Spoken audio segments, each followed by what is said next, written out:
Hey friends, welcome to Bokeh, a podcast exploring the ever-blurring lines between the personal and business lives of professional photographers.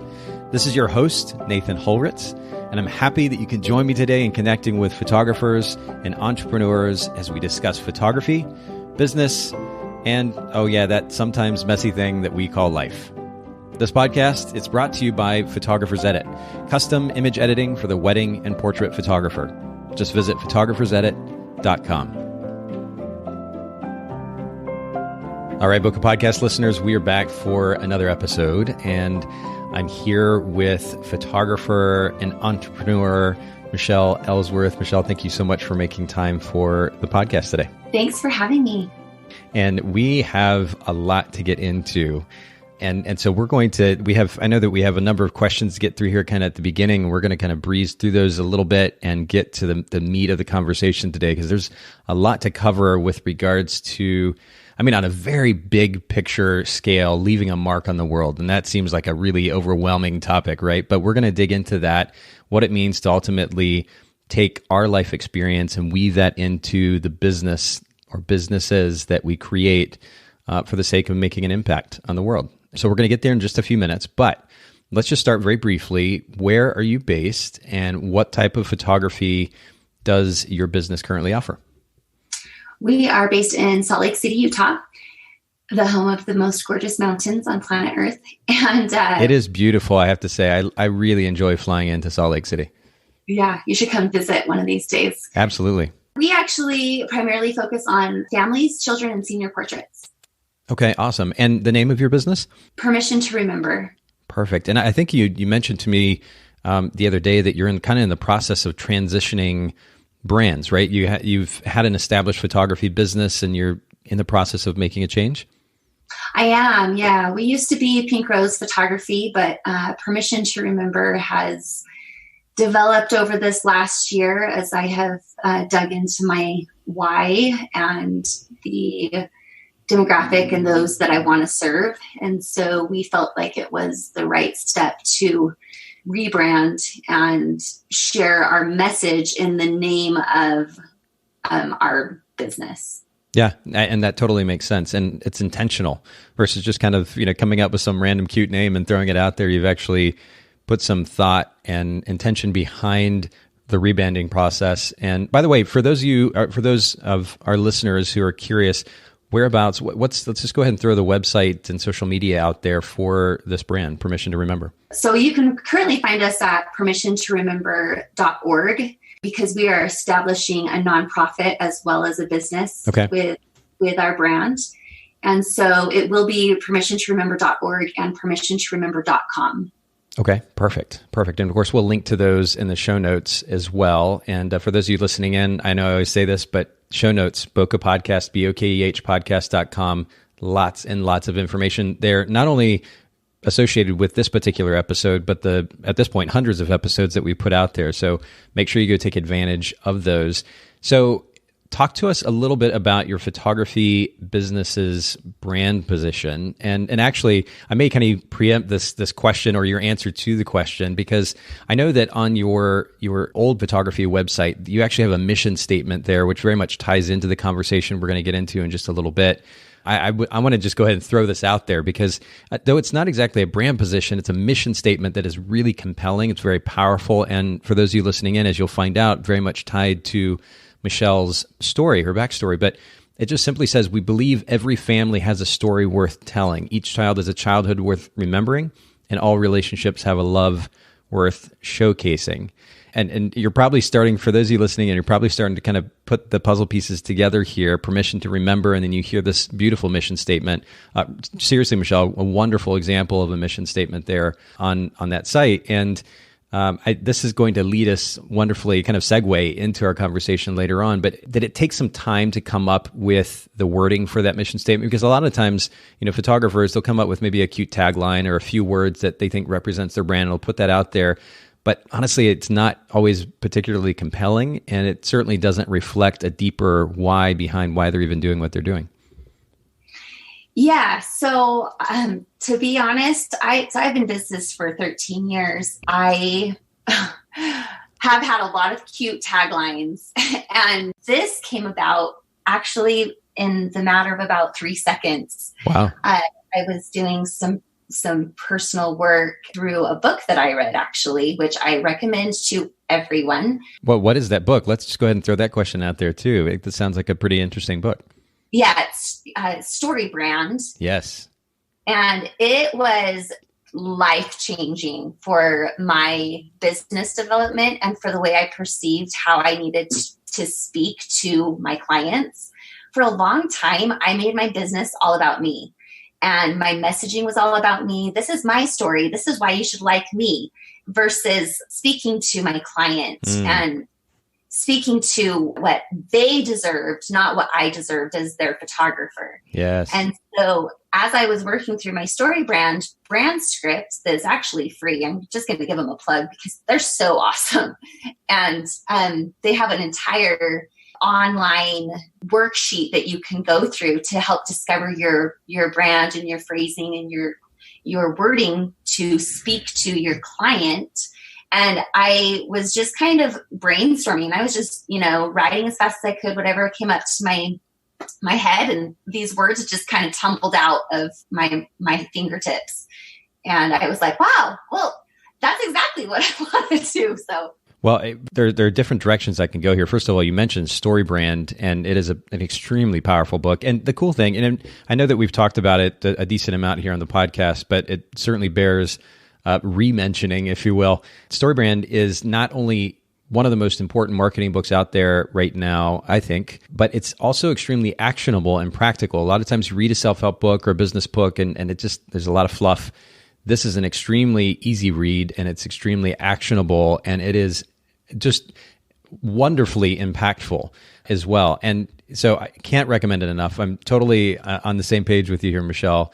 And not only that, we'll link to what you were talking about a second ago, this resource that they've created. And it's actually, I think, the website. I'm pulling it up right now. Yeah, it's mystorybrand.com. So we'll link to both the book and then My Story Brand in the show notes for those of you listening in at bokehpodcast.com.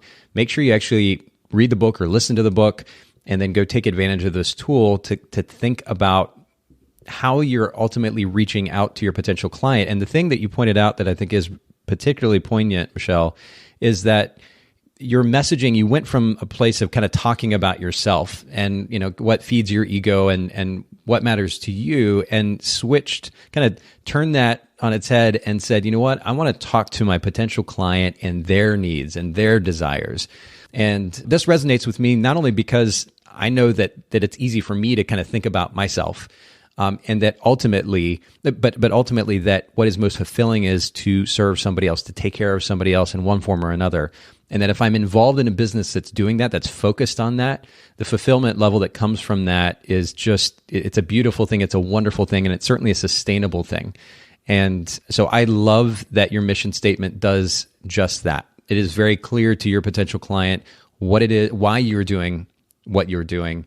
And that in and of itself is going to create some curiosity. When we talk about brand position very simply is that thing that pops into someone's mind when they think about your brand, that causes your brand to stand out distinctly from other photographers in that market. And that's a conversation in and of itself, but I had to highlight this mission statement because it's a beautiful example. And again, kudos to you for focusing on others versus your ego as a photographer, as an artist. And I think that's a wonderful example for our listeners and for myself as well. From all that you've learned as a business owner so far, what would be the biggest piece of advice that you'd be quickest to share with a fellow photographer? Oh, this is one I'm really passionate about. And it's that when you don't know how to do something, rather than being discouraged, adopt an I don't know how to do it yet mentality. Instead of saying, I don't know how to do it, just say yet at the end. I don't know how to do it yet. I like it. Realizing that the fastest way to progress is to find somebody who is already doing what you want to do and then do what they're doing so that you can learn, and also to just adopt a humility mindset also, because it's really, I'm speaking from experience. I've been in business for 13 years and I was stagnant for 12. And it's only been in the last year that I have sought out mentorship and I have sought out somebody that's doing something with their business that I want to do with mine, and figuring out what they're doing by, investing in, learning Yeah. And it has been the fast track. And I can't believe that I've been waiting in the muck for 12 years trying to do this on my own, when in 1 year I have accelerated I have quadrupled my income in 1 year because of making some silly little shifts in my business that have made a huge difference. So the money that I've spent in mentorship has been the fastest return on my investment, so much faster than any dollar spent marketing is learning. Well, and open-mindedness, and going back to your original point, the open-mindedness to the fact that there is room to grow, there's opportunity to grow, and just because you can't quite grasp something right now or quite understand something right now, or for that matter, be able to do something right now as good as you want to do it, is in no way a reason to give up, right? I understand. I mean, there's an argument and a lot of conversation for that matter to be had around the idea of staying in your lane, but there's also an incredible adventure in learning and growing and doing something, even if you know how to do it okay, to do it more effectively. And so keeping that open mind, I can't do it yet, but I'm going to work it out. I'm going to make it happen. I love that. I think it makes life more interesting, and it certainly makes us more capable business owners to keep that open mind and continue to make an effort to grow in one form or another. So thanks for sharing that. Also wonderfully inspirational.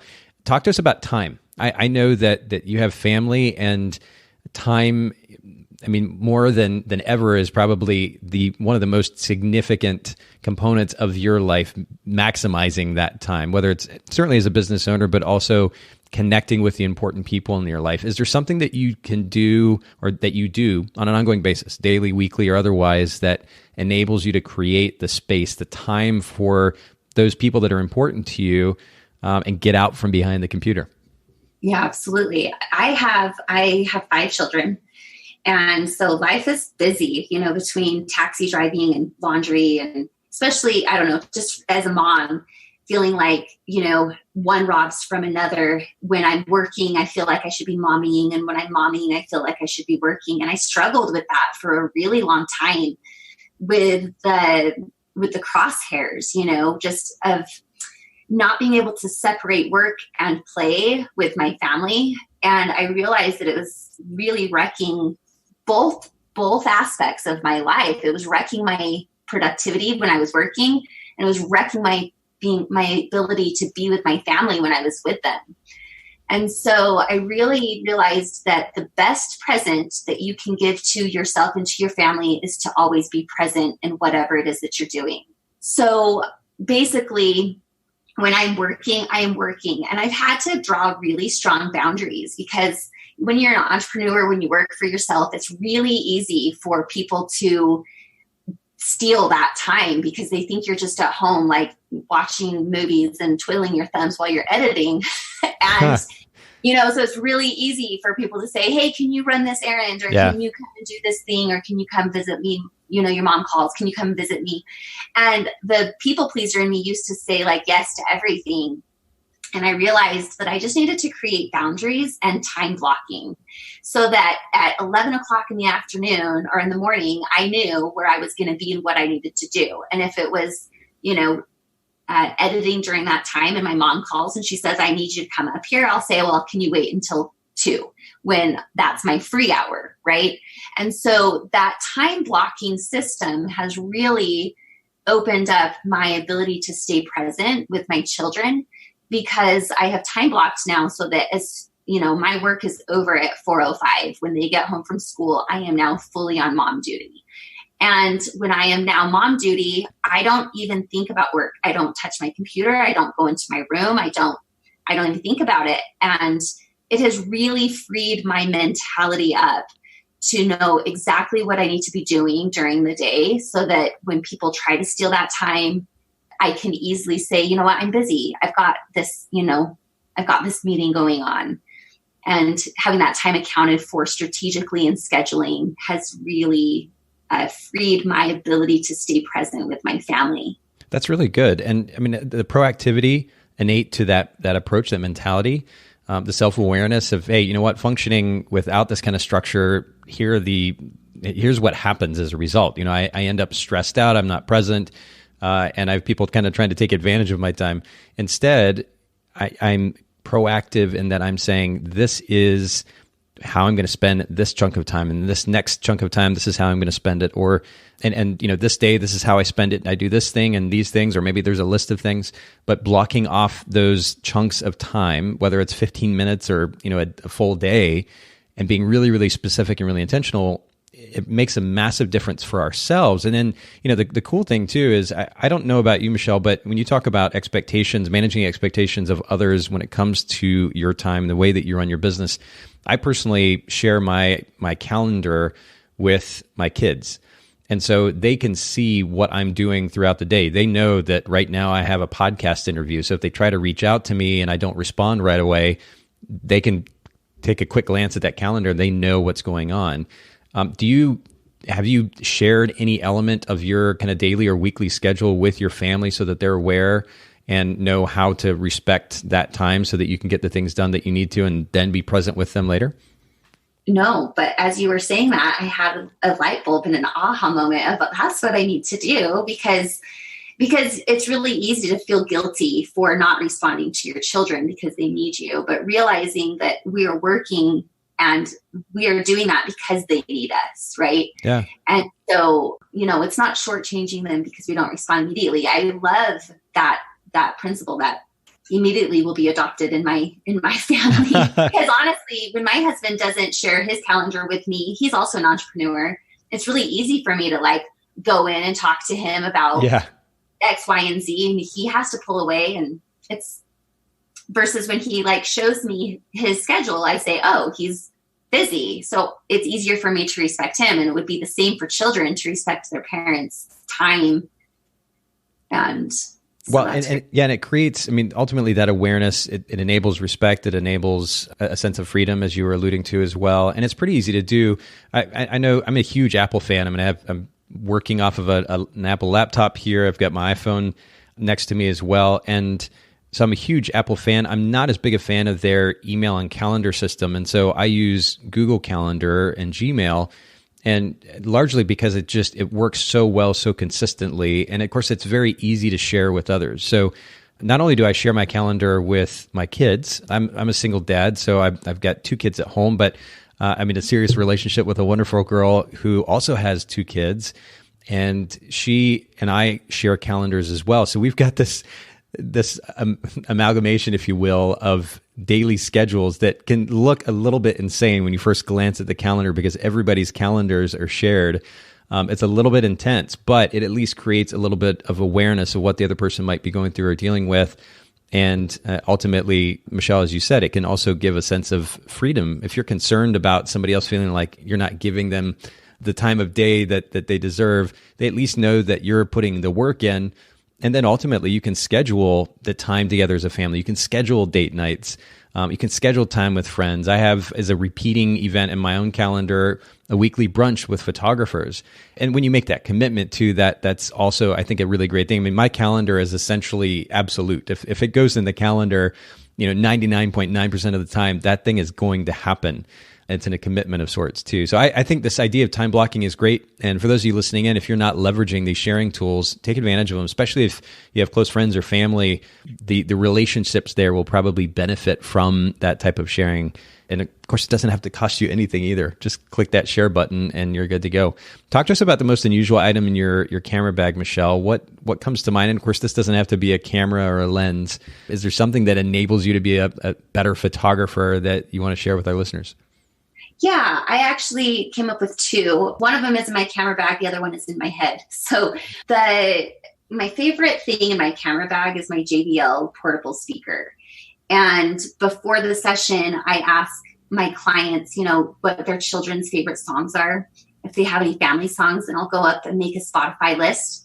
And at their session, we have a lot of fun. My sessions are very much centered and geared around fun and reality. And so it's just a fun way to bring in their personality.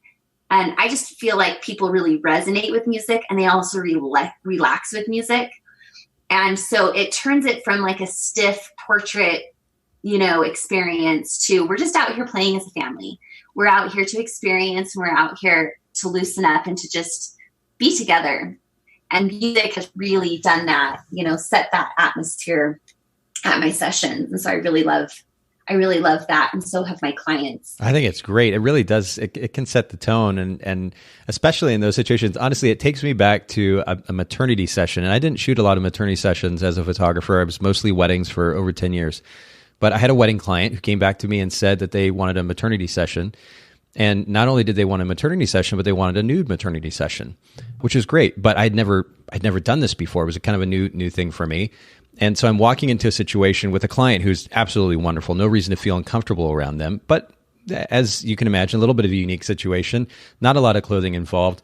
And I'll tell you, one of the things that helped, I tend to go in those scenarios, and I've been in more than one of them now over the years, but in those scenarios, I tend to kind of go into a mode, work mode, and I'm able to focus and kind of get things done. But I will say that one thing that made it all even that much easier and more enjoyable was that they had music playing in the background. And it really it took the edge off, and it eased things, and it made it fun and kind of upbeat.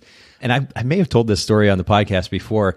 We ended up not only just in a really great place. Not only do we create beautiful images, but ultimately it was a pretty laid back, pretty chill session, and had a good time together. But it made it even more hilarious when at one point, not only did we have, of course, music playing in the background, but I was photographing this lovely woman in front of a black backdrop. We were using window light as light. But it happened to be in the kitchen. I think it was one of the places where we could get the best natural light in the house. And so I was photographing her in the kitchen. Her husband is underneath. She wanted this cheesecloth kind of blowing back against her body. And so her husband gets underneath the counter in the kitchen island there with a gas leaf blower and turns that thing on and is pumping air at his wife to get this cheesecloth kind of blowing back against her body. And the picture turned out beautifully. But talk about doing something to set the tone for the session and to ultimately make it a lot of fun. Not only did the music help with that, but if you ever want to really up the ante, turn on a gas leaf blower and point it at your client. Totally. No, that's really great, though. The JBL speakers are small, so they're very easy to just toss in a bag. Is the battery life pretty great, too? Do you ever have issues with it running out when you're out of shoot? Oh, no. I'm doing family sessions, so we spend an hour together max. Okay. So, and the battery life is forever. Not an issue at all. That's cool. Okay, but you said the second thing was in your head. What is that thing? Yeah. So, I really liked what you said. You said we're not just creating images. And I've actually adopted the mindset, or I've approached my sessions of we're not just creating images, we're creating feelings. And so in my head, I have a stash of questions that I ask my clients so that they can start speaking to each other and connecting. My favorite images to capture are people who are having an authentic, connective exchange. And so, I find that a lot of people don't just do this naturally. I'm a really connective person by nature. Yeah. And I realize not everybody is. And yet we all, I think, yearn for that connection, but some of us just don't know how to create it or do it for ourselves. Or especially do it in front of the camera, in front of other people, right? Right. Yeah. And, I really learned this lesson with photography, that I did these portraits for a family and they were so gorgeous. They were beautiful. They were fun. They were silly. And at ordering time, my client says, I just can't put any of these on the wall. And I said, why? And she said, because we were in a fight. Oh. And all I can think of is how angry I was with him. Oh, no. And I remember thinking, oh my gosh, that's so sad. And she never did anything with the images. And I realized in that moment that I can give to somebody the opposite. And I realized the power of emotions while we photograph them, our clients. Yeah. Because it can ruin their image or it can elevate it. And so I realized I'm going to take this principle of psychology and apply it, but in the positive. And if I can help my clients create this really beautiful, authentic, connective feeling, when they look at their image, they're not just seeing the beautiful final image, they're feeling what they felt in those moments. And so it becomes so much more than an image on your wall. It becomes the story of your love and your relationships with those that are closest to you. And when you look at those images, you feel it and you don't just see it. Wow. Okay. So are there certain, you said questions that you're asking them, and is that creating conversation between them that encourages that outward expression of emotion, or what does that look like? Yeah. So I'll ask things like, I mean, these are some real tearjerkers, but I'll say, if this was the last thing that you could tell your wife, what would you tell her? Yeah. And, they get teary eyed and they get these expressions in their eyes of just complete adoration and love. You can't tell a man, look at your wife adoringly, and get the same experience as you can if you say, tell your wife, like, what would your last words be to your wife? You get a completely different outcome by, the simple request of look at your wife adoringly and tell your wife the last words that you would want to speak to her. It's true. Wow. But you know what? I was thinking you also have to be comfortable with yourself in order to ask them to do that too, because that's a pretty serious question or request to say to somebody, hey, I've got this camera pointed at you right now, and I want you to tell your wife this extremely intimate thing, which is the last words that you would say to her before you never saw her again. Like they have to feel comfortable with you. You have to already have set the right tone. That's pretty hardcore. That's a really beautiful idea. So I ask them for permission, and I kind of prep them, and that's kind of the last. Cool. That's like one of the most extreme examples. We definitely work up to that. Okay. So some of the first questions that we ask are things like, we play into the psychology of men and women. Every man wants to feel respected, and every man wants to feel appreciated. It's just a known thing that gender, it's like men want to feel appreciated. And women want to feel sexy and beautiful. And so, we'll ask them, we'll say, Megan, why don't you tell your husband the thing you appreciate about him most? And that's a very non-threatening thing to, talk about. Yeah, yeah.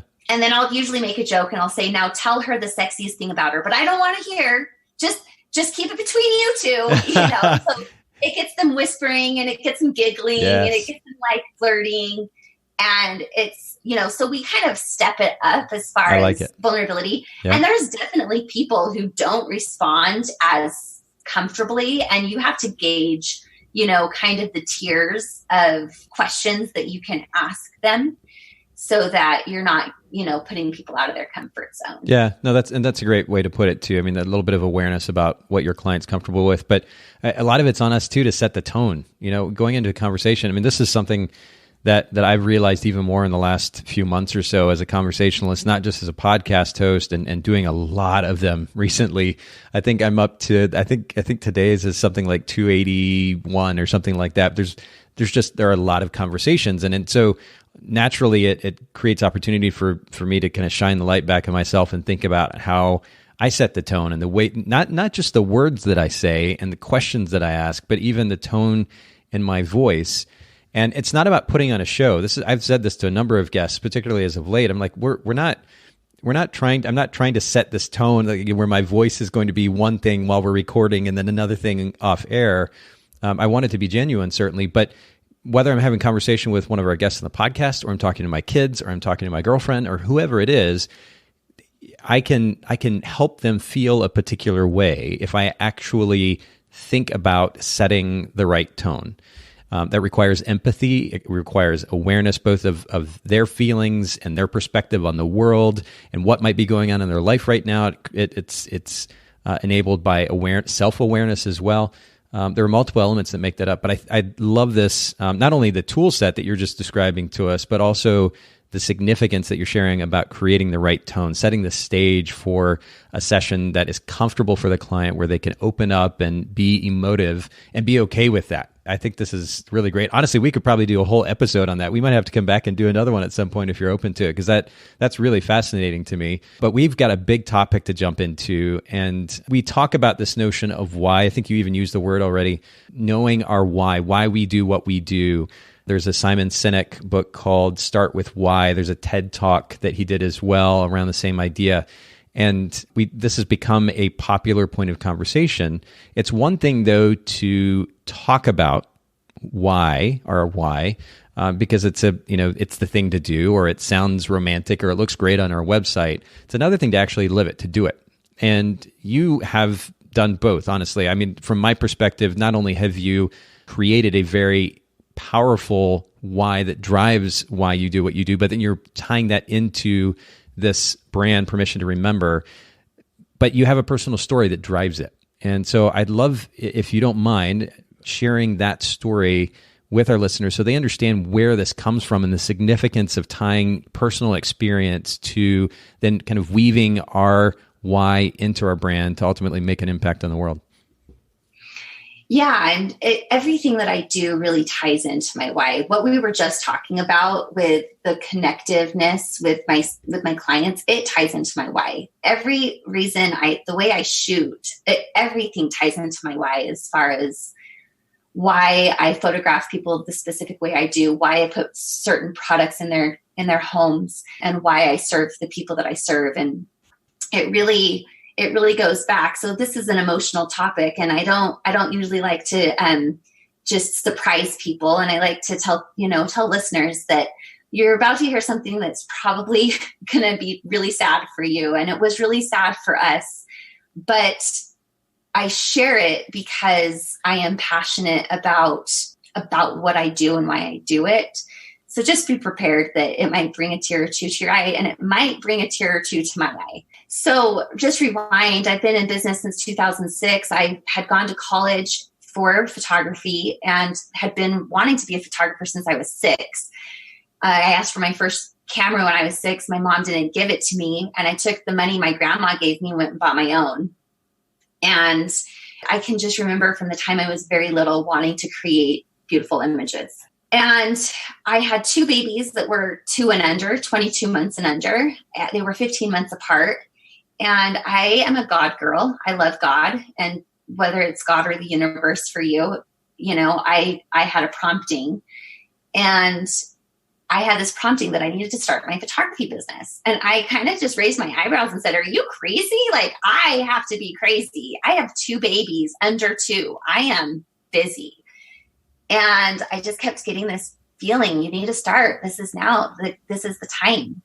So I was up until 4:00 in the morning, buying my first digital camera and getting my website squared away. And I was like, okay, well, I guess now this is the time. And 12 hours later, my oldest son was in an accident. And that accident, that accident ended up taking his life. Sorry. And I'm not sorry, actually, because I'm talking about my son. So after he passed away, it became very evident to me that I needed to give to others what I wish I could give to myself, which was so much more than just a portrait, but was to tell the stories.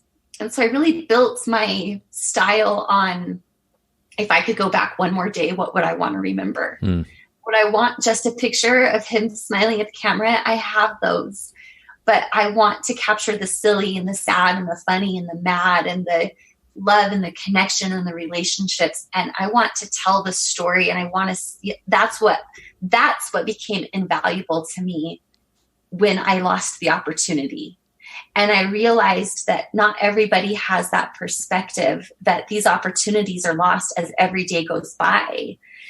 And I tell people, thank heavens that heaven only takes a few children, but time will take them all. And that every single day that goes by, that time is being lost. And so take advantage of that. I had to learn in a really blunt way that opportunity is lost in a snap.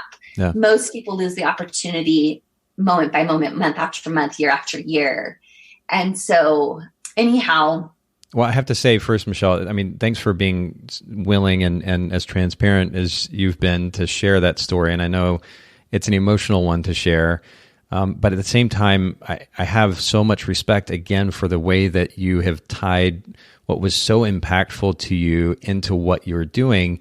And it's that much more meaningful. And, going back to that mission statement on your site, and by the way, for those of you listening, and just so there's not confusion, permissiontoremember.org. We're going to link to this new site in the show notes. The mission statement that I was pointing out earlier is on the Old Brand site, but I think it's still worth pointing out at pinkrosephotography.com. But that statement that I read earlier, we believe every family has a story worth telling. Each child has a childhood worth remembering, and all relationships have a love worth showcasing. I mean, you so beautifully and succinctly summed up the significance of what you do. And of course, now our listeners know where that comes from. But I think it's just an absolutely beautiful, beautiful thing that what you do now has such meaning. You're not just taking a picture. You're not just trying to be the cool person on Instagram. You're not just, being an artist. And there's nothing wrong with any of those things innately, but you're doing something now that has so much more meaning. And I have so much respect for that. So thank you for setting a wonderful example. Thank you for sharing your story. And I want to let this kind of act as a segue into my next question, and because it very much ties in. You had this experience, but then if we fast forward just a little bit, you went to a PPA convention and you heard a quote that was life-altering. What was that quote? I was sitting in the audience, and Ryan Estes, the keynote speaker, he is now a dear friend of mine. After I thanked him for his message, he spoke and he said to us, "Talent is not enough in your industry to set you apart. To become memorable, you must do something remarkable." And I sat there, and in that moment, I knew that sentence would change everything. And it has. And as I was sitting there and I was, applying it to my life, my story, I was thinking, I have a remarkable story. Who can say that their child died 12 hours after they started their business? And I'm like, but that's not going to get anybody to hire me. That's just a sad story, honestly. Yeah. And, I said, I have a remarkable story, but how do I make this remarkable for my clients and not just about me? Wow. How do I turn this around? I love that. And get from a remarkable story and turn it into a remarkable action. And, for many years, the only thing that got me out of bed was my photo sessions as I was dealing with the grief and the depression of my son's passing. And I really lived on the joy of others for many years. And I realized that photography had healed me. And so I started thinking about how I could heal others with photography. And that weekend changed my whole business. I flip-flopped my entire business overnight, went from shoot and burn to an in-person sales, had my entire price list squared away in 3 days, had, and then an entirely different way of doing business, which was that for every family who hired us, we would gift a family photo session to a family who'd lost a child, called the Good Grief gift. Wow. Where realizing that after a child passes away, there is a massive dragon. Family portraits are not a fun experience for family. And so I realized I needed to find a way to take the sting out of family portraits after a child had passed away. And I knew I could do that because of my experience, that there would be an immediate level of trust with someone because they knew I knew and understood, right? And so they would trust me. But we, and this is actually where the name of my brand has come in, Permission to Remember, is because I was, thinking about how I could make these Good Grief portrait sessions the most impactful gift that I could give to them. And I just got this prompting again, just give them permission to remember. That's all anybody who's ever lost a child needs, is the permission to remember their child, and not getting too far away from photography, but just mentioning that grief, when you've lost a child, society eventually tells you, like, we're uncomfortable. We don't really want to hear about your child anymore. And it makes us uncomfortable. So please stop talking about it. And so we give our families, and yet when you have lost a child, the only thing you want to do is to be able to speak of them and speak their name and to not forget them, to remember them always. And so thus where Permission to Remember comes is we show up and we just give them permission to remember, and we ask them and we talk to them about their child and what made them happy and frustrated and silly. And it's been a beautiful experience. So that's the giving side of our business. And I really believe that giving is good for business. Oh my goodness. Well, 100%. And I know I've mentioned this, I think even on recent episodes, if I didn't have the opportunity to do something in business that was actually making an impact on people's lives at a deeper level, it would lose meaning and significance in my life. It would just feel like a drab. I know that Photographer's Edit is truly making an impact on families' lives because they have more time to spend together. And because of my personal experience, and I won't go into the story right now, but because of my personal experience, I know the significance of that time with the important people in your life. And if my company is enabling that for friends, for family, for significant others, kids or otherwise, then that is extremely fulfilling to me. If the podcast is in some way making a difference, making an impact on someone's personal life because of the life principles we talk about, or somebody's business because of the business principles we talk about, and it's doing something for the photographer, then I'm happy. And so both of those kind of seem to pale in comparison to the significance of your mission, Michelle. But I think this again is a beautiful example of taking your personal experience and, first of all, not getting stuck there. There's nothing wrong with, as you pointed out, acknowledging the significance of that experience and the grief innate to that, and keeping that memory present even. But you're not allowing that to keep you then from turning and figuring out how you can leverage that experience for the sake of somebody else or for other people. And there's a selflessness to that is beautiful. And I know I keep saying this throughout our conversation, but I have so much respect for that. And not only that, it resonates with me because I'm seeing personally what it feels like to do something that goes beyond me, that's bigger than myself. And I think that we all need to tap into that in some form or another. And so actually, it's a great segue to my next question, which is, let's make this tangible. How can we make this tangible for our listeners? You've shared your story. You've shared the brands that you've created as a result of your experiences in an effort to serve others. How can our listeners go about this process? Will you share some tangible steps that you took just on a very practical level to go from this realization that you had, that you can take this story and you can make it something, to actually creating an organization and a business?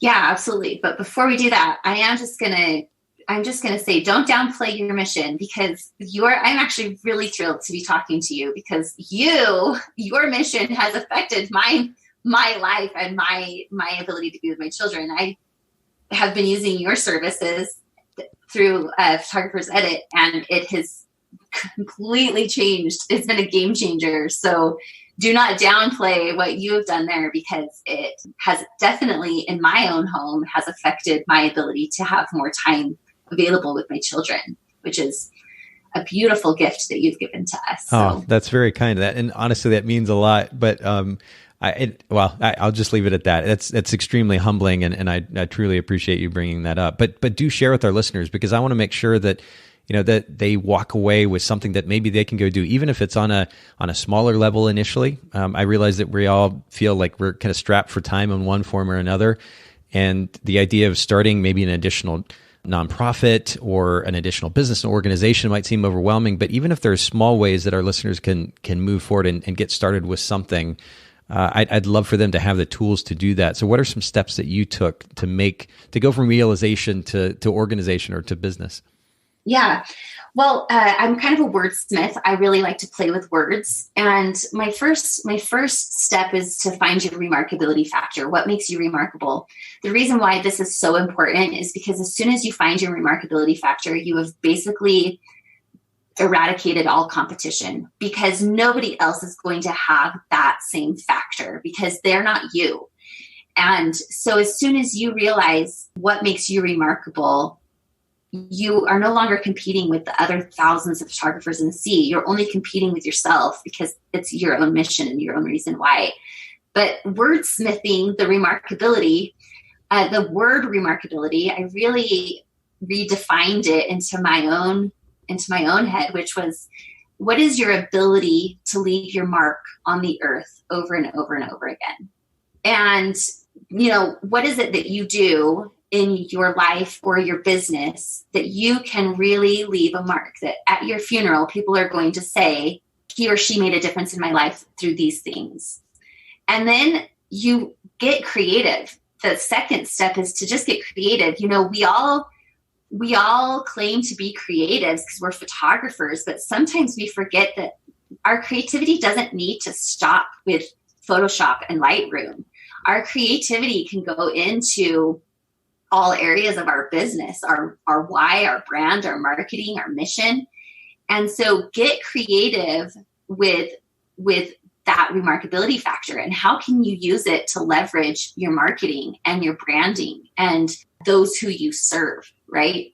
I know that sometimes I get stuck, and I used to get stuck thinking that, photography would be enough with my creativity. And then I realized one day, I'm creative. I can create my whole business however I want it. And I used to hate sales. And then when I turned it into a creation, I was like, oh, this isn't so bad.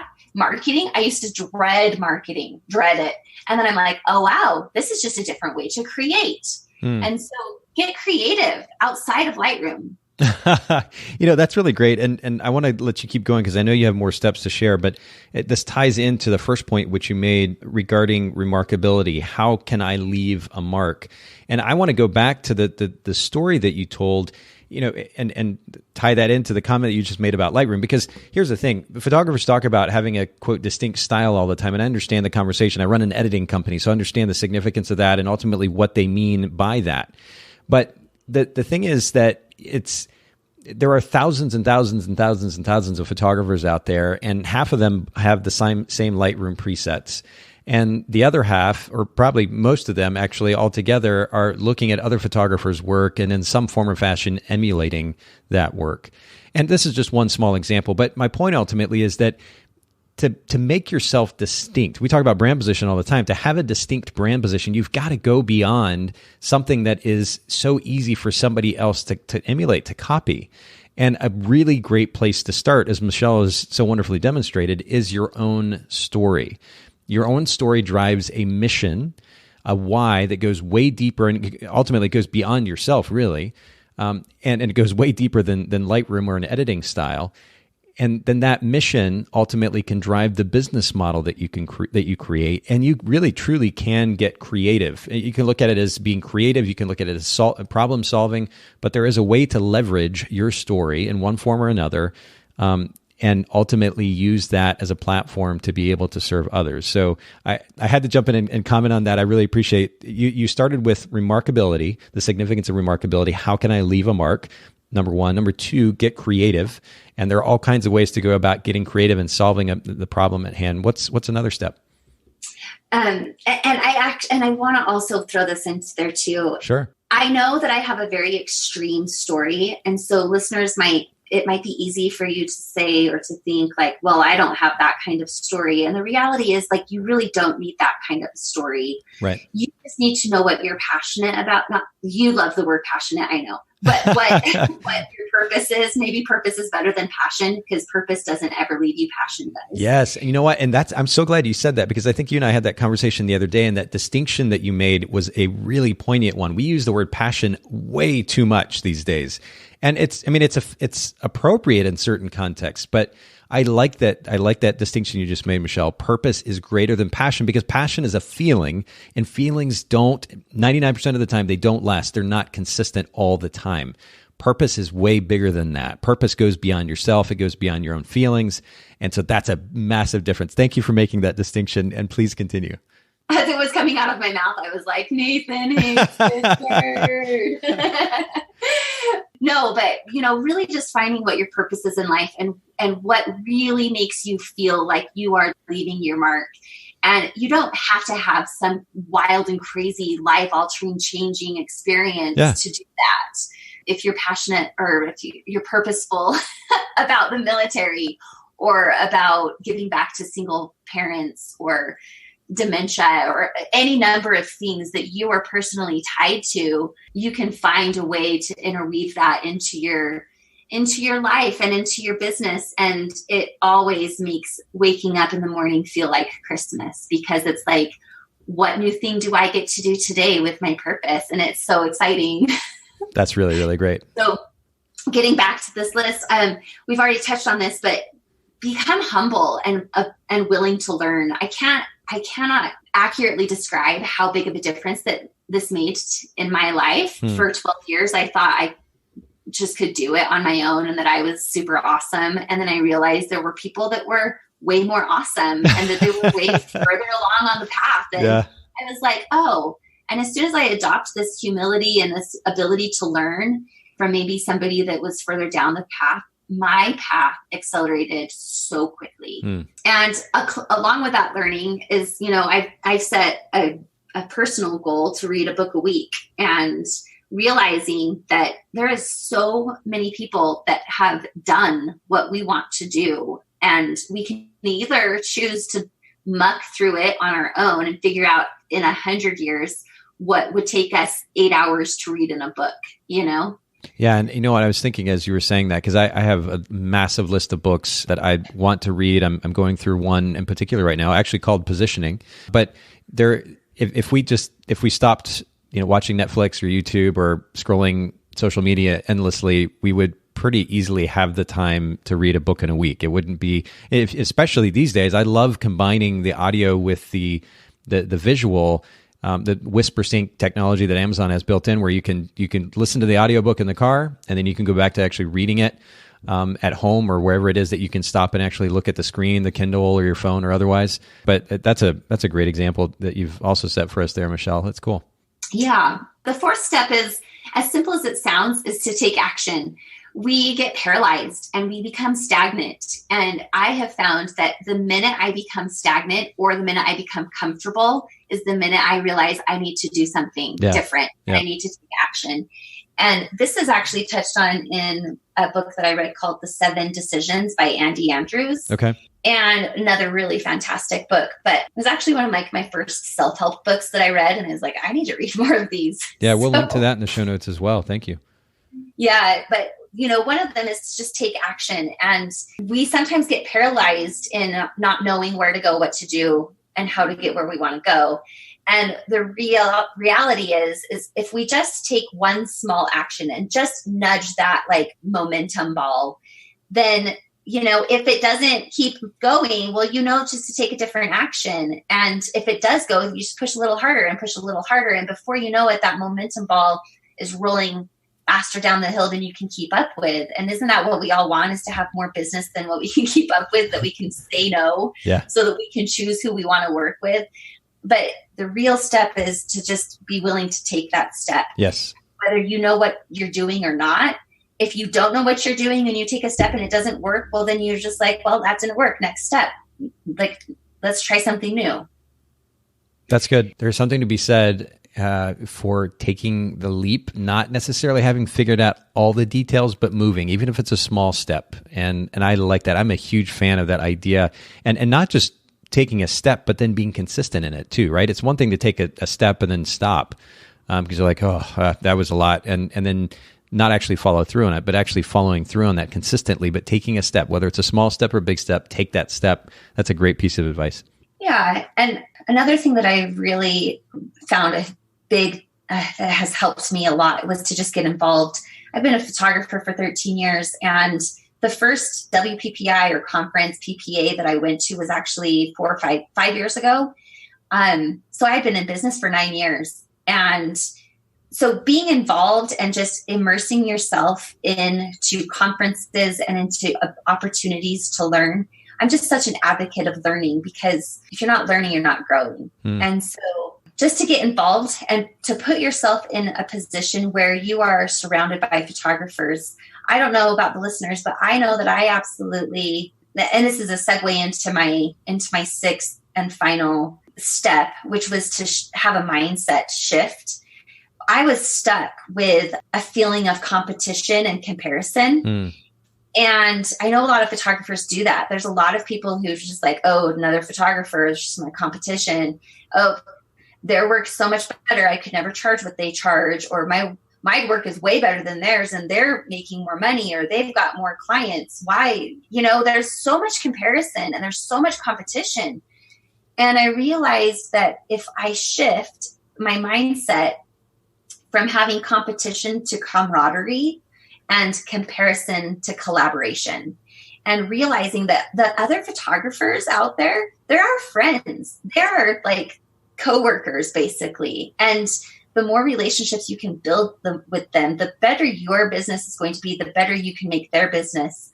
And the more you can step out of these very limiting beliefs as far as, competition and comparison is absolutely the killer of creativity. And so you step out of that into camaraderie and collaboration, and that is the segue into creation. That's wonderful. Yeah, and I like all the C's there too. Competition and move beyond the competition into camaraderie. That's great. And community. Yeah, there's little better in our industry, I feel like, than the benefit that comes from connection and community. It's just, it really truly makes all the difference in the world. And especially when you get rid of that comparison mentality. And here's the cool thing. I mean, I think you pointed this out earlier, Michelle. If you actually have a unique, I'll just go with the phrase brand position for the time being, but a hill to stand on, the thing that makes you distinct. If you have a story that drives your why, that drives your business model, that is unique, that's truly a reflection of you. I mean, photographers talk a lot about the significance of them being themselves in their business. If you're going to do that, if you're going to play that game, then play it all the way and let your story drive what you do. And comparison is really not going to even be a consideration, to borrow another C word, because you're playing your own game. You're not even in competition with somebody else, because you're doing something that is actually unique. And so there's little need at that point for comparison anyway. You have a very specific mission that is driven by a specific why, a unique why, and that's what your focus is. It doesn't really matter what other people are doing at that point. Yep, absolutely.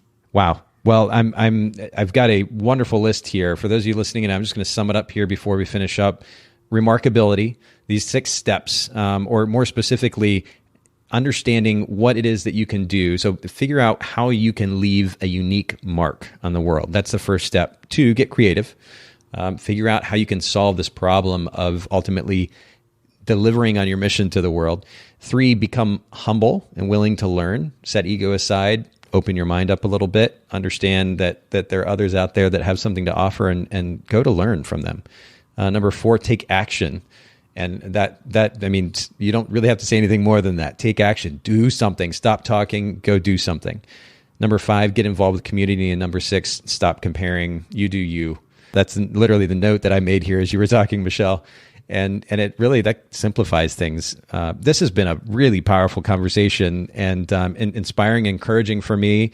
And you've got a wonderful message, Michelle, but not only that, you're doing something about it. And you set a wonderful example for us today, and I really appreciate you making time for us. Will you just, in closing, one more time, share where our listeners can find you online, website, social media, or otherwise? Absolutely. You can find us at permissiontoremember.org, permissiontoremember.com, and on Instagram, Permission to Remember.